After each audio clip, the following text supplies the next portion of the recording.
अस्सलामु अलैकुम वरहमतुल्लाहि वबरकातुहू। अऊज़ु बिल्लाहि मिनश शैतानिर रजीम। बिस्मिल्लाहिर रहमानिर रहीम। रब्बिश रह्ली सदरी वयस्सिर लि अम्री वஹ்லுல் உக்ததம் மின் லிசானி யஃப்கஹு கௌலி. அளவற்ற அருளாளனும் நிகரற்ற அன்புடையுமாகிய அல்லாஹ்வின் திருப்பெயரை கொண்டு ஆரம்பம் செய்கின்றோம். நாம் குர்ஆன் கூறக்கூடிய ரகசியங்கள் அப்படிங்கிற தலைப்பில் பலவிதமான விஷயங்களை பற்றி தெரிஞ்சு வரோம்.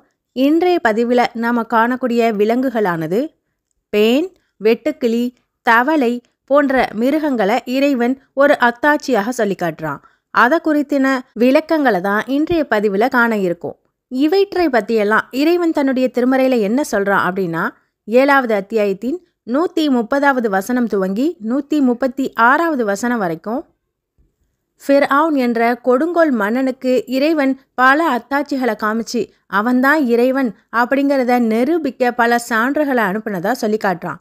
நபி மூசா அலைஹிஸ்ஸலாம் அவங்களுடைய அந்த சமுதாயத்தில் ஃபிர்அவுனுங்கிற மன்னன் வாழ்ந்தான்.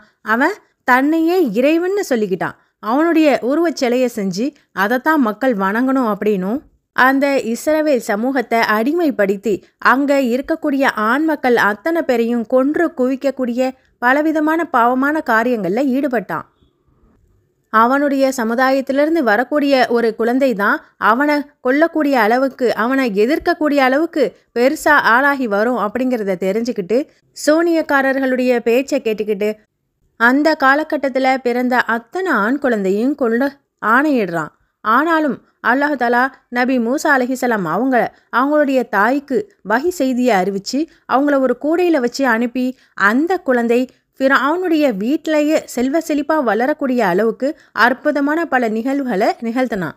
இந்த மூசா நபி தான் வளர்ந்து பிற்காலத்தில் அவனையே எதிர்த்து மார்க்கத்தை தன்னுடைய வளர்ப்பு தந்தையிடமே எதிர்த்து கூறி அவனுக்கு ஏகத்துவ பிரச்சாரத்தையும் செய்கிறாங்க.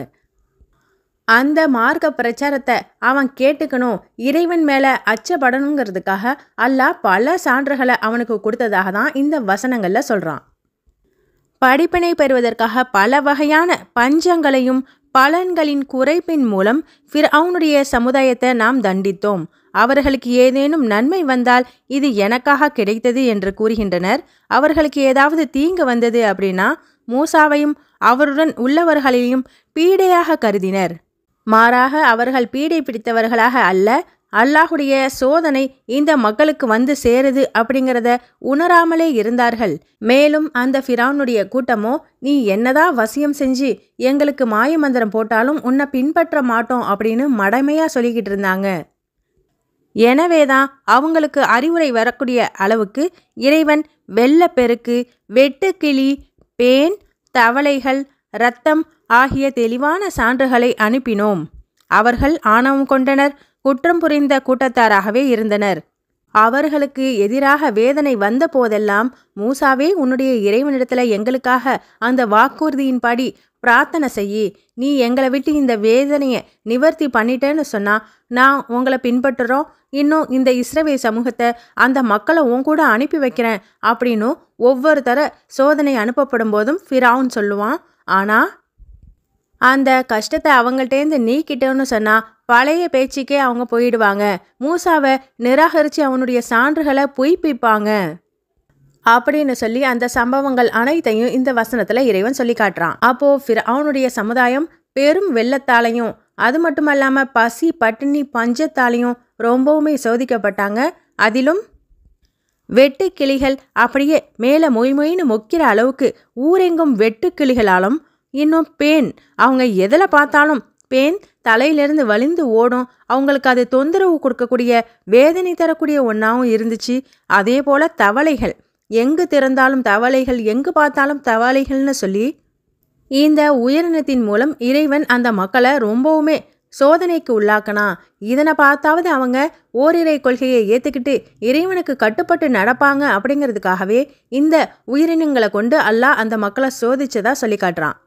இது மட்டுமல்லாமல் இந்த வெட்டுக்கிளியை பற்றி இறைவன் தன்னுடைய திருமறையில் 54வது அத்தியாயத்தின் 6, 7 ஆகிய வசனத்தில் யாரெல்லாம் உம்மை புறக்கணித்து இறைவனை மறுக்கிறாங்களோ அவங்கள நீங்களும் அலட்சியம் பண்ணுங்க, அவங்க செய்கிறத வெறுக்கக்கூடிய நாள் வரும் இல்லையா, அந்த மறுமை நாளின் போது அவங்களுடைய பார்வை பணிந்திருக்கும், அவங்க பரவி கிடக்கும் வெட்டுக்கிளியை போல அவங்களுடைய கபரிலிருந்து எழுப்பப்படுவாங்க அப்படின்னு சொல்லி மண்ணறையில் புதைக்கப்பட்ட அத்தனை மனுஷனும் மறுமை நாளின் போது அப்படியே மண்ணை புதைச்சிக்கிட்டு அதிலிருந்து வெளியாவாங்க. அவங்க இதுவரைக்கும் இறைவனை மறுத்துக்கிட்டு இருந்தாலும் அவங்க செஞ்ச செயலுக்கும் அவங்க பேசின பேச்சுக்கும் சரியான பலனை அடையக்கூடிய நாளில் அல்லாஹ் மீண்டும் அவங்கள கொண்டு வருவேன். அப்போ அவங்க பறவை விடப்பட்ட வெட்டுக்கிளியை போல அங்கும் இங்குமா செதறி போய் கிடப்பாங்கன்னு சொல்லி காட்டுறான். ஆகவே இந்த வெட்டுக்கிளியானது அல்லாஹுடைய சோதனைகளில் ஒன்றாக சொல்லப்படக்கூடிய உயிரினமாக இருக்குது. இந்த வெட்டுக்கிளியை பற்றி நபி ஸல்லல்லாஹு அலைஹி வஸல்லம் அவங்க என்ன சொல்லியிருக்காங்க அப்படின்னா, இதனை சாப்பிடலாமா கூடாதா அப்படிங்கிற சந்தேகம் சஹாபாக்களுக்கு மத்தியில் ஏற்படுது. ஆதி குறித்து புகாரியில் 5495 ஹதீஸில் நாங்கள் நபி ஸல்லல்லாஹு அலைஹி வஸல்லம் அவங்களோட 6-7 யுத்தத்தில் ஈடுபட்டோம். அப்போது அந்த சமயத்தில் நாங்கள் வெட்டிக்கிளைகளை சாப்பிட்டோம் அப்படின்னே ஹதீஸ் இடம்பெறுது. ஆகவே இந்த வெட்டுக்கிளிகளை சாப்பிட இஸ்லாம் அனுமதிக்குது அப்படிங்கிறது தெரியுது. அடுத்ததான் இந்த பேனை பற்றி பார்த்தோம் அப்படின்னா, இது நம்முடைய தலையில் இருக்கக்கூடிய ஒரு உயிரினமாக நம்மளுடைய இரத்தத்தையே உறிஞ்சி வாழக்கூடிய ஒரு உயிராக இருக்குது. இந்த பேன் தொல்லை அதிகமாகச்சுன்னு சொன்னால் நமக்கு அரிப்பும் அதன் மூலம் ஏற்படக்கூடிய பல தொந்தரவுகளும் நமக்கு வேதனை அளிக்கக்கூடியதாக இருக்குது. ஆக இந்த பேனானது அல்லாஹுடைய சான்றுகளில் வேதனை தரக்கூடிய ஒன்றாக இருக்குங்கிறத தெரிஞ்சுக்க முடியுது. இன்னும் நபி அவங்க இதனை பற்றி சொல்லும்போது, ஹஜ்ஜுடைய காலத்தில் உம்ரா செய்யக்கூடிய நேரங்களில் நாம் தலைமுடியை மலிக்கக்கூடாது.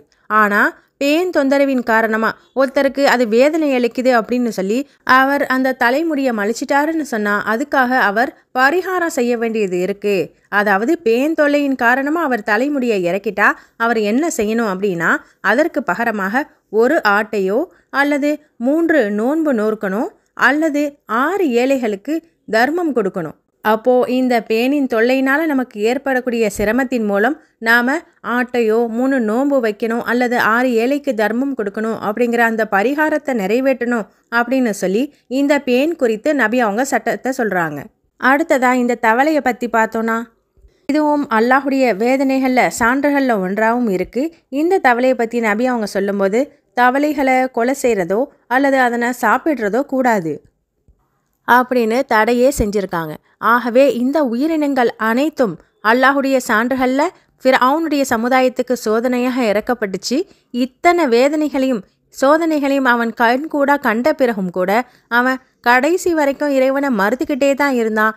இதன் காரணமாகவே அவன் கடலில் மூழ்கடிக்கப்பட்டு அவனுடைய உடல் இன்று வரைக்கும் பாதுகாப்போடு அழியாமல் மக்களுக்கு சான்றாக இருக்கும் அப்படிங்கிற வாக்குறுதியும் இறைவன் கொடுத்தான். ஆனால் அந்த ஃபிர்அவுனோ கடைசி தலுவாயில் அவனுடைய உயிர் பிரியும் நேரத்தில் நான் இப்போ இறைவனை, அதாவது மூசாவுடைய இறைவனாகிய அல்லாஹ்வை ஏற்றுக்கிறேன்னு சொன்னான். ஆனால் அந்த ஈமான் அவனுக்கு துளியளவும் பயனளிக்கல. கடைசி தருவாயில் ஏற்கப்படக்கூடிய ஈமான் ஒருபோதும் அல்லாஹ்விடம் ஏற்கப்படாது. அப்படிங்கிறதின் மூலம் அவனுடைய அழிவு இந்த உலக மக்கள் அத்தனை பேருக்கும் மிகப்பெரிய படிப்பினையாக இறைவன் சொல்லி காட்டுறான். அல்ஹம்துலில்லாஹ். இன்றைய பதிவில் நாம் வெட்டுக்கிளி, பேன், தவளை போன்ற விலங்கினத்தை பற்றியும் அதன் மூலம் நமக்கு கிடைக்க இருக்கிற படிப்பினைகளை பற்றியும் தெரிஞ்சுக்கிட்டோம். இன்ஷா அல்லாஹ் வரக்கூடிய நாட்களில் வேறொரு உயிரினத்தோடு உங்களை சந்திக்கிறோம். அஸ்ஸலாமு அலைக்கும் வரஹ்மத்துல்லாஹி வபரகாத்துஹு.